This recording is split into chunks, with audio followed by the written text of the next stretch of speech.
तर जय श्रीराम मंडळी, आजच्या ब्लॉगमध्ये करतो सुरुवात तुमची वावरातून. आपल्या रानाकरातून तुला संत्र्यात मी उभा आणि ते पैप ऊस लागतात.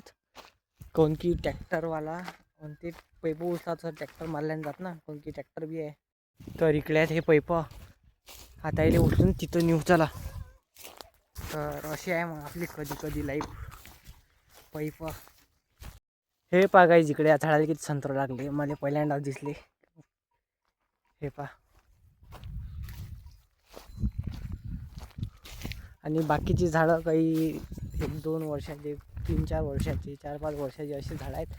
बंदावनात खाडे बी पडतात. इकडे बाद दिन दिखे आपल्याला इकडे सकाळी आपलं संध्याकाळी चंद्र बी दिसला. तर असं आहे मग ते क्षेत्रातलं काम.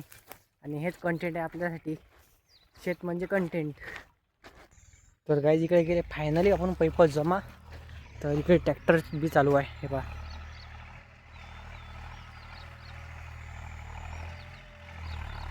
पणजी चालू आहे.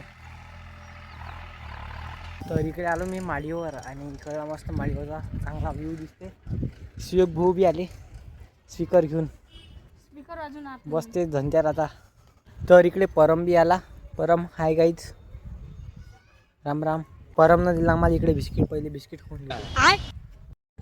तर इकडे आलो मी आपल्या शिवकच्या घरापाशी, म्हणजे माझ्या हॉटेलच्या घरापाशी. तर इथं रेंडर आहे ते. आणि तुम्हाला दरवाजे दाखवतो. हे पहा पहिले कलर मॅच दिला आहे 2-3 वर्ष अगोदर. एवढा टाईम लावला होता कलर त्याला. हे पहा एक एक गोष्ट म्हणजे जराशी कशी रंगवेल आहे नाही. याचा कलर सध्या पाण्यानं उलट चालला. तुम्ही मला डॉक्टरची रील हां तुम्ही मला डॉक्टरची रील पाहिजे हे जागा आहे आपली. तर गाईस मला ते घराचं खिंड खोडणं सुरू आहे. त्याच्यात नळ टाका लागते. त्या घरात दुसऱ्या नवीन बांधकामाला पाणी झाले. रस्त्यात पाईप टाका लागते म्हणून इथं खंडून राहिले. हा शिवट्या बा झूम करून दाखव. ते खंड सुरू आहे ड्रिलिंग मशीन. हो. तर मग आजचा ब्लॉग इथं संपवतो. आवडल्यास लाईक, कमेंट, शेअर, सबस्क्राईब करायला भेटू द्या. ब्लॉगमध्ये जय श्रीराम, बाय बाय.